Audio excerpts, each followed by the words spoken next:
Hello! Yeah, I'm wearing the same outfit than the previous video because I tried to film 3 videos straight because I have all the idea on my mind. But hope you are doing really well today. This is really hot. Like, this week is terrible. It's fucking hot in Paris. I don't know how is it in your country. So we are here for the second video about how to prepare an Erasmus, how to handle the Erasmus, and how to handle the end of Erasmus, and what can you do after the Erasmus. This is the second one about how to handle the Erasmus, how to survive to this best period of your life. And you're gonna see it's not always positive thing that I'm gonna say, but that's the truth, that's what I felt, and that's what my friends felt as well in Malta. So that's based on my experience, but also my friends' experience. I'm doing this series of video because that's back to school now. I didn't say that on my previous video, but that's true. We are in September, so this is the back to school period. So I think that's a good moment to do that, right? Maybe I'm wrong. I don't know, let's see. But anyway, in any case, you will maybe watch this video in the future and not especially right now. So let's start. How to handle an Erasmus. The first thing is, at the beginning, it's gonna be hard. That's the first thing that I can say. It's the same for me, for my friends, even for the friends who stayed just for 1 year. The beginning is hard because you don't know anyone, you don't speak the language of this country, you don't know the country, maybe, or even if you know it, it's not the same because when you travel, it's only for holidays or visit relative, it's not especially to study. So it's gonna be hard, but try to do some stuff. What I mean by stuff is some stuff really easy, like do grocery shopping, go out just for a walk, try to sympathize maybe during your lectures with some people in your class, mostly international people. Try to do that to force you to not think about your situation, to not think about the fact that yes, it's hard because you're just arrived in a new country. Try to not think about it. Try to really focus on what you're gonna live after, what you're gonna do after, because you cannot especially live the best life at the beginning, to be honest, because you don't know anyone yet, but focus on what you're gonna do in the future in your Erasmus. That's the best advice that I can tell you for the beginning. Also, another advice, which is close to the first one, try to go in the common part of your house if you live with other people. If you just have your room, try to go into the kitchen, into the living room. It can sound stupid, but if you are in the common part, it will be easier for you and for the others to start talking with you. Because if you are 24/7 in your room, you won't be accessible for people and you won't be available to talk with them because you will be in your room by yourself. So really try to be open to a conversation with someone. That's why I really give this advice. Try to look for a flat with other people, not especially 1,000 people. Like I was with 7 people, that's a lot of people, but even if you're just 2 or 3 in your house, try to be open to talk with them. It will be easier both for you and for them. My advices will be like a kind of skills, like it will be a kind of way, like the beginning and the end, you know what I mean?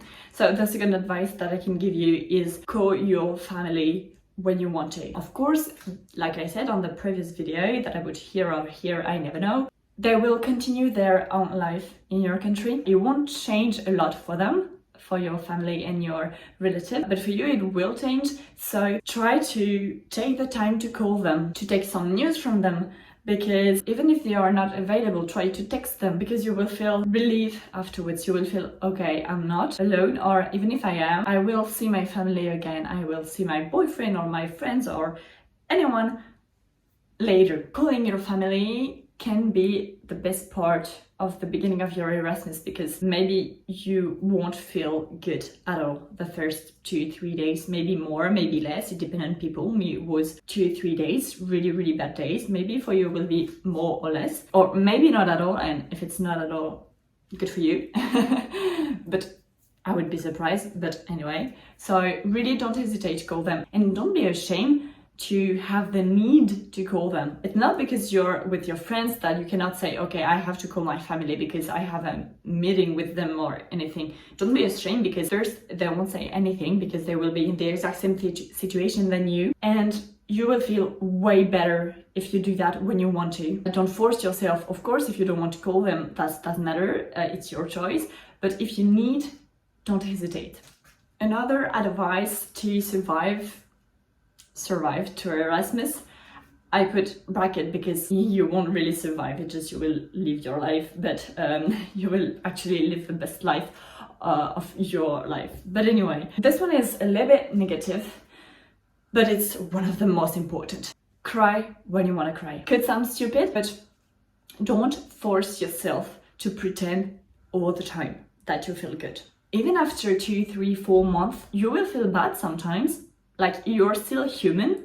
It's not because you're abroad living your best life, blah, blah, blah, that you're not human anymore and that you not feel nothing anymore. You will have pain sometimes, both because you're abroad without your family and your friends, because you will be like heartbroken, or maybe just because life is like that. Maybe in your daily life, in your country, you hesitate to cry. You should never force you to not cry, but abroad is different because your feeling will be multiplied by 2. Every feelings, both the good feelings, but also the bad feelings. And when you will feel bad, sometimes, mostly at the beginning, you will feel really, really bad. And it doesn't matter, that's life. And I say that because I left in Erasmus last year and I'm back now, and I have the step back to talk about it like that.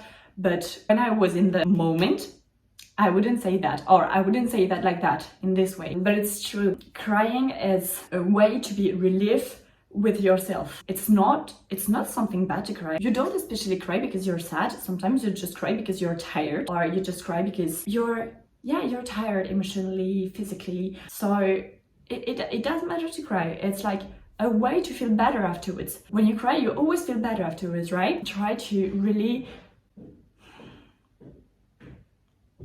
My neighbor. I was going to say, try to really cry when you want to cry. That's the simple way to say that. Really, if you have to cry during 5 minutes, 10 minutes, 30 minutes, an hour, or all day long, cry.